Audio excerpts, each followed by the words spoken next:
The Amnesty International Media Awards were handed out in London on Wednesday night, held at the British Film Institute. Amongst the winners and the nominees were some excellent journalists who took great risks to expose human rights abuses, war crimes, and other violations of international law around the world.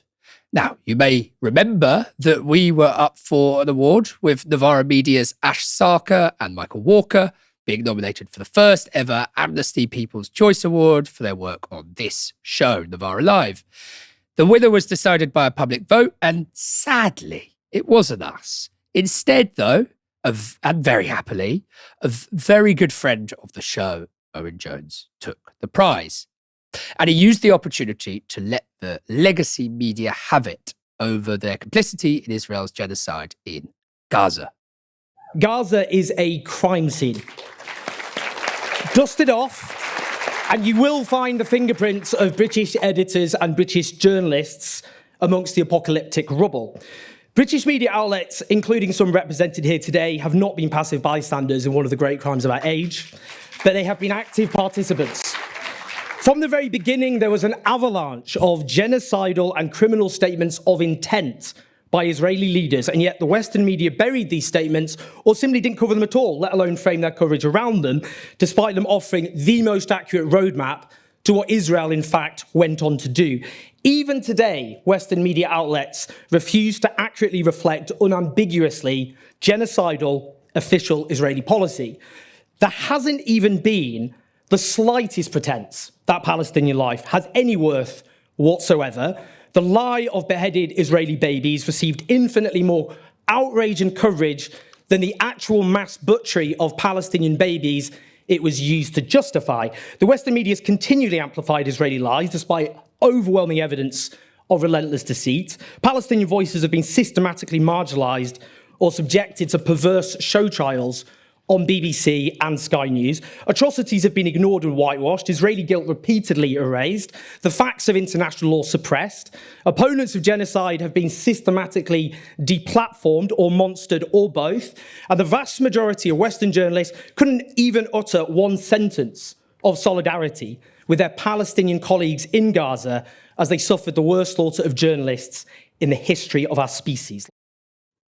Yeah, really powerful stuff. That wasn't the end of it, though. Owen went on to call for justice. There must be a reckoning. The absence of consequences for the Iraq war paved the way for this catastrophe. This time, those in the Western media who have facilitated genocide must suffer the consequences to their careers and reputations. Not for vengeance, but because if this time there are no consequences, then we condemn humanity to ever greater calamities. And I say to my fellow journalists, keep every receipt of what editors and producers did and didn't do. Every relevant email, every relevant WhatsApp and text message, note down every relevant conversation. One day there is going to be a reckoning. And the superiors who made these decisions should be forced to defend their decisions in front of the whole world. This is the biggest scandal of Western journalism in modern history. And I know, finally, I know those complicit in our media, I know those complicit in this genocide believe they are protected in perpetuity by an iron dome of Israeli impunity, reinforced by anti-Palestinian racism. But that is already crumbling in real time. They have gambled that in a year, 2 years, 5 years, 10 years, 20 years, no consequences will ever arrive. They are wrong. A reckoning is coming. And to the guilty men and women of the Western media, they are going to pay for what they have done to the Palestinian people. Thank you.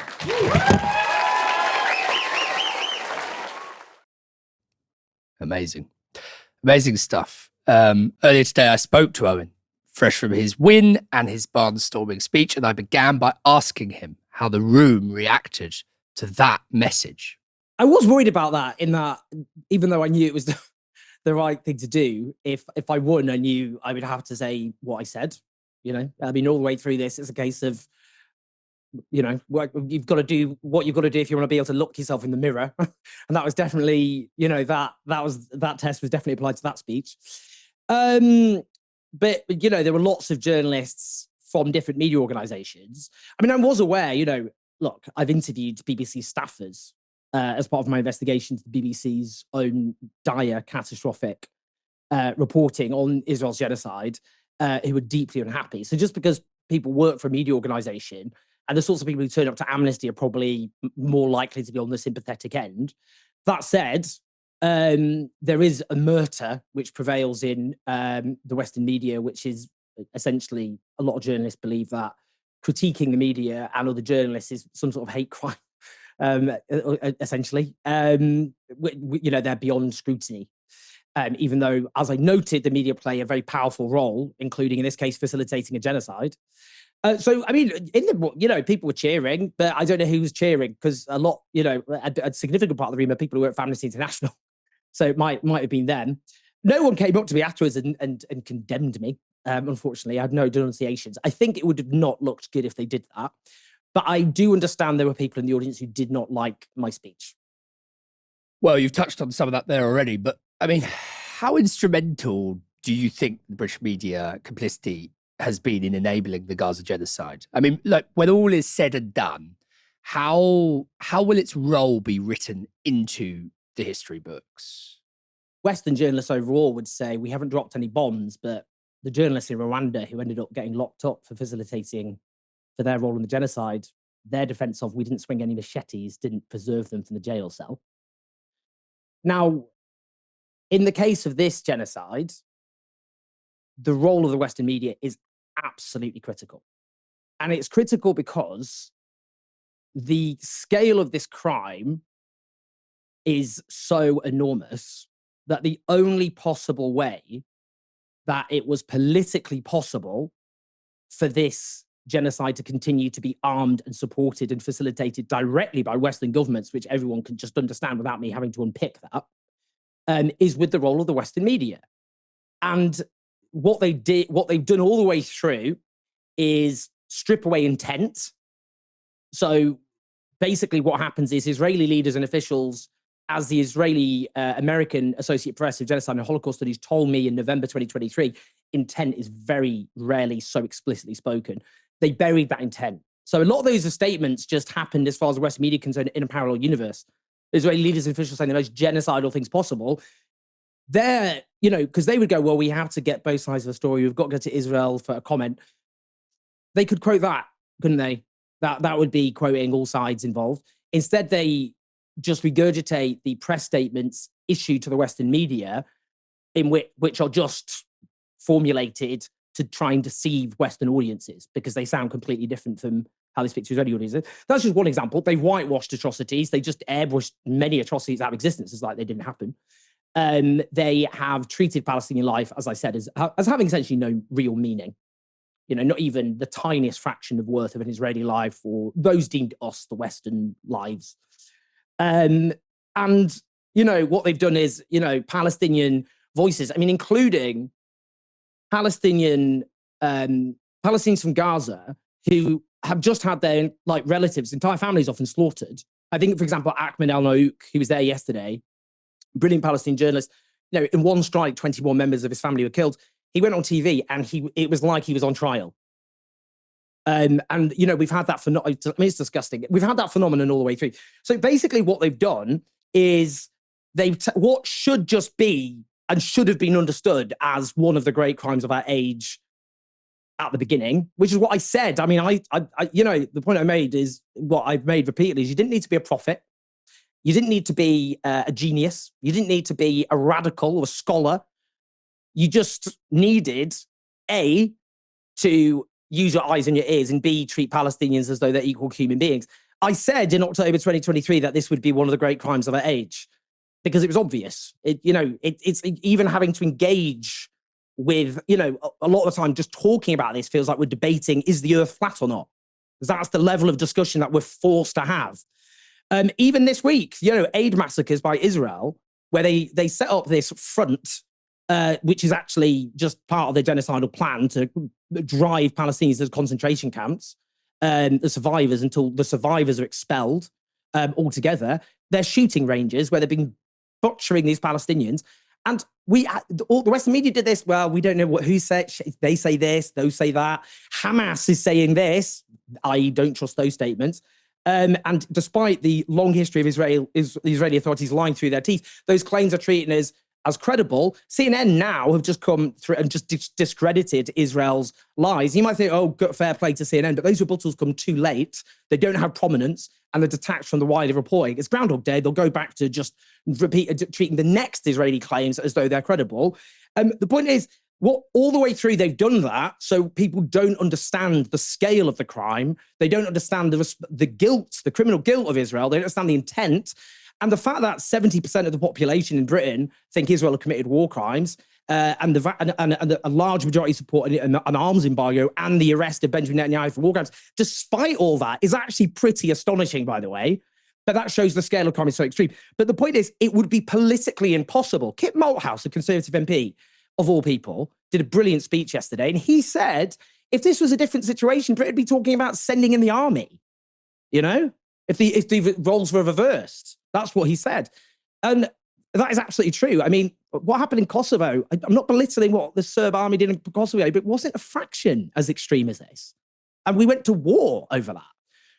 In theory, that was the pretext. I think just it would not be politically possible. You know, this is such an extreme, obvious genocide. If the Western media just said what was happening accurately and framed it correctly and gave it the prominence and expressed it with the gravity it deserves, this would have been impossible. So that's why it's directly facilitated. It's not just complicity. It would not happen without them. That's the point that I wanted to make.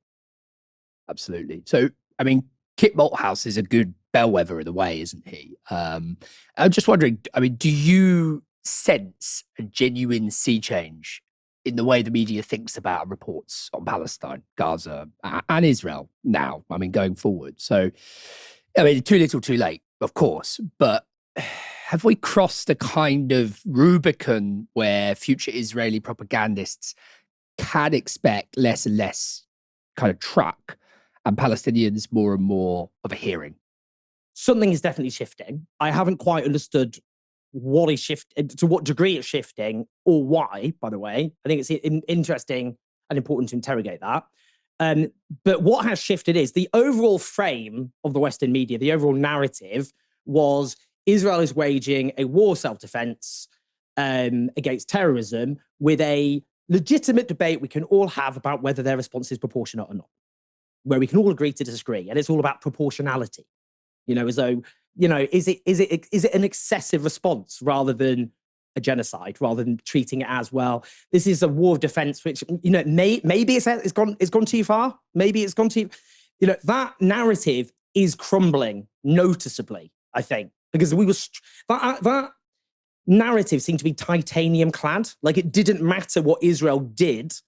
It didn't matter how extreme or depraved the atrocity. It didn't matter how genocidal the statements of intent by Israeli leaders and officials. Nothing could take that narrative apart. It just remained unmovable as a narrative.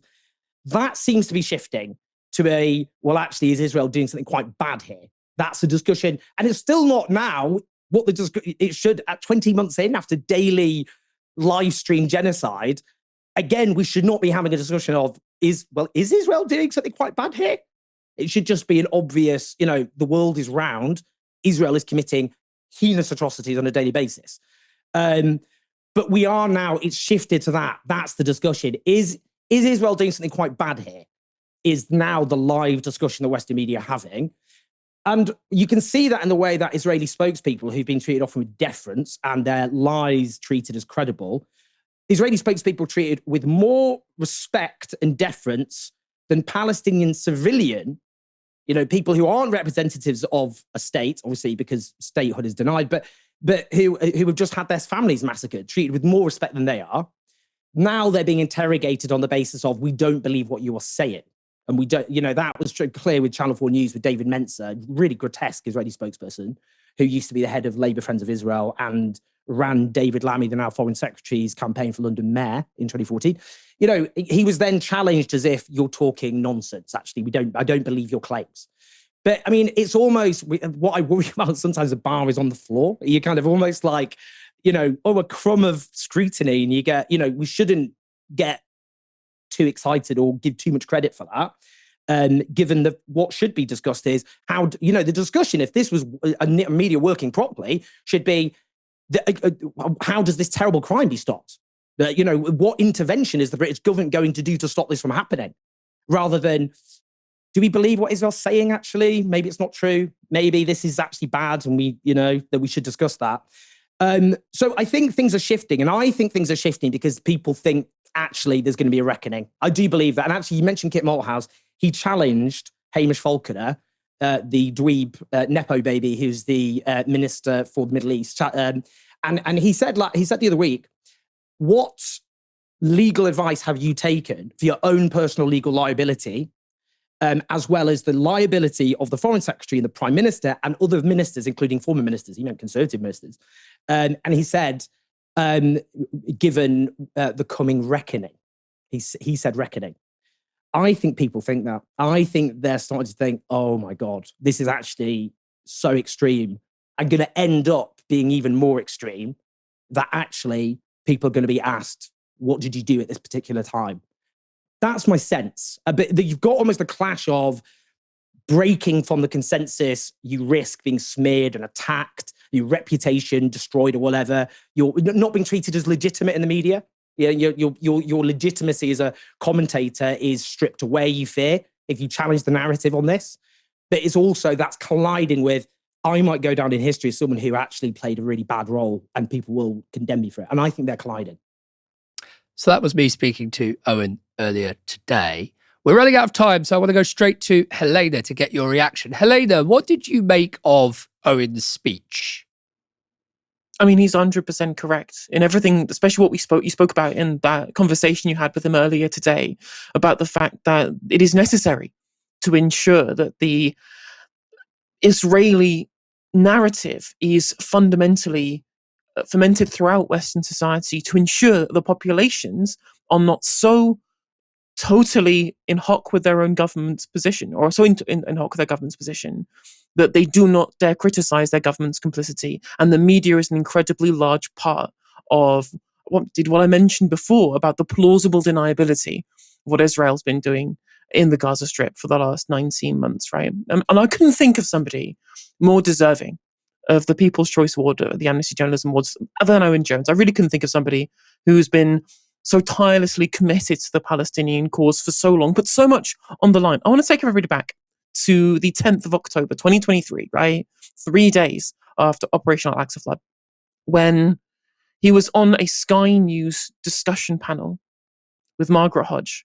And Owen Jones was unequivocally condemning war crimes on all sides, of course, but specifically talking about what would happen, what would absolutely happen, and what has happened with Israel's overwhelming response and their use of what happened on October the 7th to commit the genocide that they have committed over those last 19 months. And he was dismissed by Margaret Hodge as saying, oh, well, you want to talk about is Palestine. You have this obsession, as do so many other people, with the issue of Palestine, right? And I'm just like, how silly does she look now?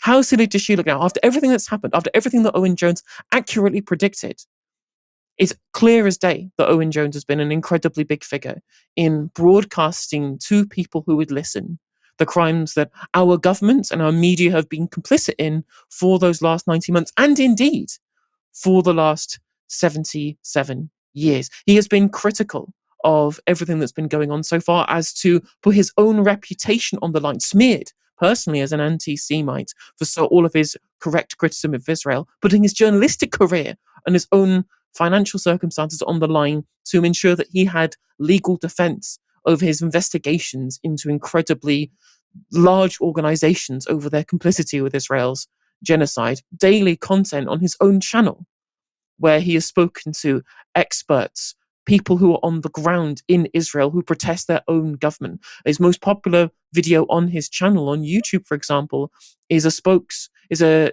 conversation that he has with an ex-IDF soldier calling out their own war crimes and renouncing his participation in the IDF's occupation of Palestine. He's an incredibly important figure, someone who's done incredible work, and I am so glad to hear him given such a large platform to call these people out for what they've done. And so thank you, Owen, for that.